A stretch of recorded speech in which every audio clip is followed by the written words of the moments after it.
क्या आपने कभी इस बात पर गौर किया है कि दुनिया की सबसे एडवांस्ड टेक्नोलॉजी और आई का दावा करने वाले एलन मस्क को भी अपनी सबसे बड़ी टेस्ला गीगा फैक्ट्री आखिर जर्मनी में ही क्यों लगानी पड़ी?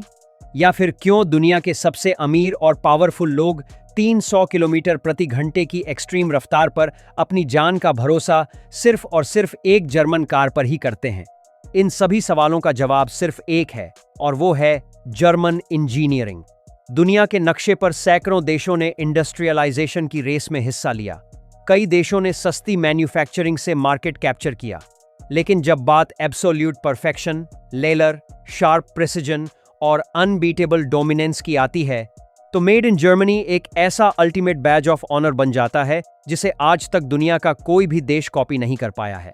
यह सिर्फ एक मैन्युफैक्चरिंग टैग नहीं है, यह सदियों की एक ऐसी लेगेसी है जो ऐतिहासिक और तकनीकी दोनों ही पैमानों पर पूरी तरह से अनडिफिटेड है।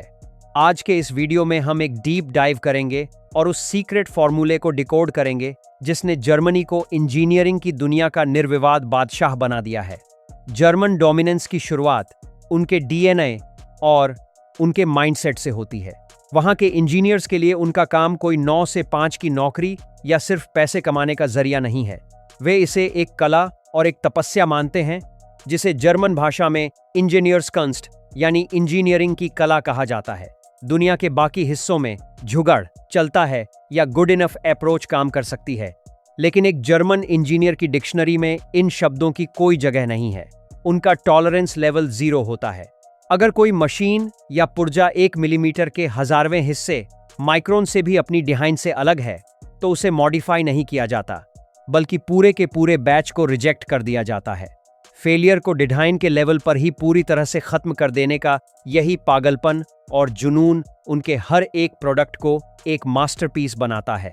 आप सिर्फ एक प्रोडक्ट नहीं खरीदते, आप उस इंजीनियर की सालों की रिसर्च और परफेक्शन की जिद को खरीदते हैं। अगर हम इस जर्मन सुपीरियरिटी का सबसे बड़ा और विजुअल सबूत देखें, तो वो उनकी ऑटोमोटिव इंडस्ट्री है। Mercedes Benz, BMW, Audi, Porsche और फॉक्सवैगन ये सिर्फ गाड़ियां बनाने वाली कंपनियां नहीं हैं। ये सड़क पर दौड़ने वाले मैकेनिकल मार्वल्स बनाती हैं जो पूरी दुनिया के लिए बेंचमार्क सेट करते हैं। लेकिन जर्मन कारें इतनी सुपीरियर क्यों होती हैं? इसका सबसे बड़ा सीक्रेट उनके रियल वर्ल्ड टेस्टिंग ग्राउंड्स में छिपा है, खासकर द ऑटोबान हाईवे नेटवर्क और खूंखार नूरबर्गिंग रेस ट्रैक। ऑटोबान के कई हिस्सों में आज भी स्पीड लिमिट 0 है। अब जरा इंजीनियरिंग के नजरिए से सोचिए, अगर आपको एक ऐसी मशीन बनानी है जो 250 से 300 किलोमीटर प्रति घंटे की एक्सट्रीम स्पीड पर लगातार घंटों तक दौड़ सके, वो भी बिना इंजन ओवरहीट हुए, बिना किसी वाइब्रेशन के और बिल्कुल परफेक्ट एयरोडायनामिक स्टेबिलिटी के साथ, तो आपको फिजिक्स और इंजीनियरिंग की लिमिट्स को पार करना ही होगा। इस स्पीड पर हवा एक कंक्रीट की दीवार की तरह काम करती है। इसीलिए जर्मन कारों का सस्पेंशन ज्योमेट्री, चेसिस की रिजिडिटी और ब्रेकिंग पावर बुलेट प्रूफ स्तर की बनाई जाती है। दुनिया को मॉडर्न सेफ्टी का पाठ भी जर्मन इंजीनियर्स ने ही पढ़ाया है, चाहे वो एब्स हो, ईएसपी हो, या फिर क्रैश के वक्त पैसेंजर की जान बचाने वाला क्रम्पल जोन का कॉन्सेप्ट। वहीं दूसरी तरफ नूरबर्गिंग ट्रैक, जिसे मोटरस्पोर्ट में दी ग्रीन हेल कहा जाता है, दुनिया का सबसे खतरनाक और अनप्रिडिक्टेबल ट्रैक है। हर जर्मन कार का फाइनल टेस्ट इसी ट्रैक पर होता है। उनका सीधा उसूल है कि जो कार नूरबर्गिंग के 73 खतरनाक मोड़ों और एक्सट्रीम एलिवेशन को सरवाइव कर सकती है, वो दुनिया की किसी भी सड़क पर सालों साल बिना थके चल सकती है। लेकिन अगर आपको लगता है कि जर्मन इंजीनियरिंग सिर्फ लग्जरी कारों तक सीमित है, तो आप तस्वीर का सिर्फ एक छोटा सा हिस्सा देख रहे हैं। भारी लोहे और इंडस्ट्रियल इंफ्रास्ट्रक्चर में इनका वर्चस्व और भी ज्यादा गहरा है। अपोलो मिशन के सैटर्न वी रॉकेट से लेकर, जिसने इंसान को पहली बार चांद पर पहुंचाया, आज की मॉडर्न हैवी मशीनरी तक, हर जगह जर्मन मास्टरमाइंड मौजूद है।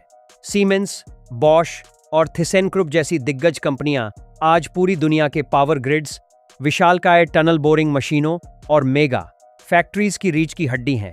लेकिन जर्मनी की असली इकोनॉमी और इंजीनियरिंग पावर इन बड़ी कंपनियों से ज्यादा उनके मिडिल स्टैंड से आती है।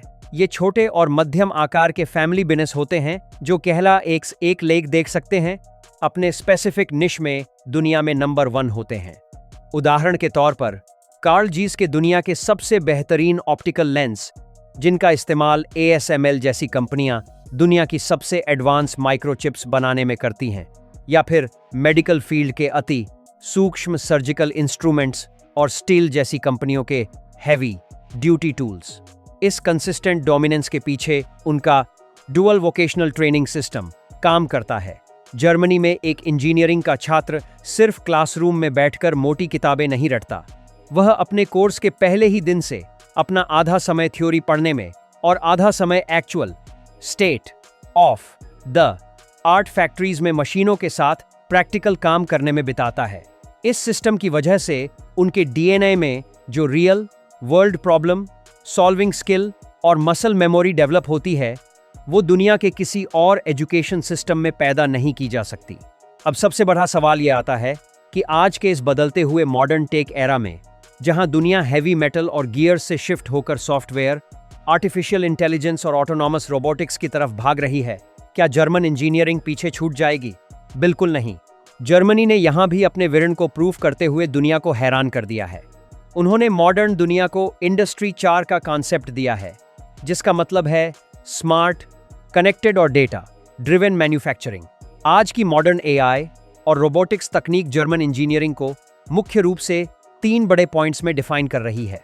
पहला है एडवांस्ड AI इंडस्ट्रियल रोबोटिक्स। कूका जैसी जर्मन रोबोटिक्स कंपनियों के स्मार्ट रोबोट आर्म्स आज टेस्ला से लेकर एप्पल तक की मेगा फैक्ट्रीज में काम कर रहे हैं।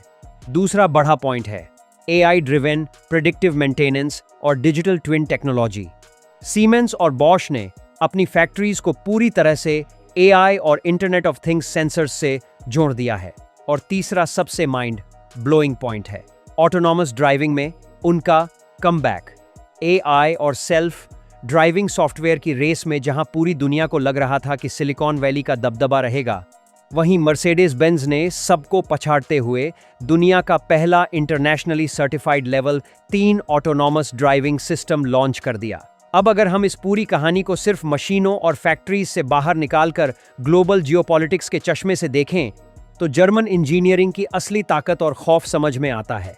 यानी अगर जर्मनी आज अपनी इंजीनियरिंग का सप्लाई चेन रोक दे, तो पूरी दुनिया का AI डेवलपमेंट, स्मार्टफोन इंडस्ट्री और मिलिट्री के एडवांस्ड वेपन सिस्टम्स रातों रात ठप पड़ जाएंगे।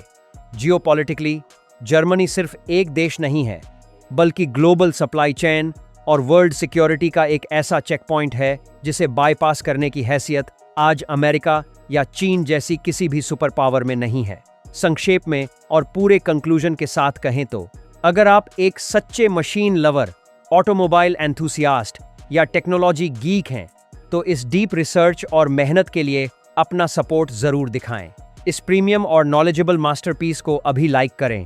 कमेंट्स में हमें लिखकर जरूर बताएं कि आपको जर्मन इंजीनियरिंग का कौन सा हिस्सा या टेक्नोलॉजी सबसे ज्यादा माइंड ब्लोइंग लगी, और हमारे चैनल को सब्सक्राइब करके बेल आइकॉन दबाना बिल्कुल मत भूलें, ताकि भविष्य में भी हम आपके लिए ऐसे ही हाई क्वालिटी, फुल डिटेल और रोंगटे खड़े कर देने वाले टेक टॉपिक्स लाते रहें।